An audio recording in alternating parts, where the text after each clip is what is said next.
קצת לחטט בנושא הקודם. יש שני רכיבים ברעיון שאתה מעלה. כי בעצם אתה בא ואתה אומר שמן הראוי לחשוב על זה גם בתור פרקסיס היום, נכון? עכשיו אני רוצה להגיע לזה. רואים ומדברים על זה איפה מודיעין מקדים. איפה? מודיעין מקדים של ימינו. מקדים. לא הבנתי. איראן היא 1,650,000 קילומטר מרובע גודלה.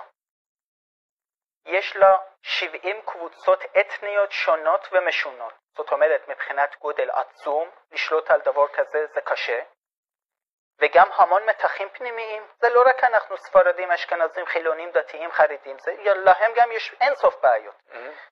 גבולותיה מאוימות, דרום ערבים סונים, ופקיסטן סלפי אטום, ואחוון المسلمین טורקית, ו8 שנים מלחמת איראן עיראק וכו'. אממה, מעט מאוד אתם שומעים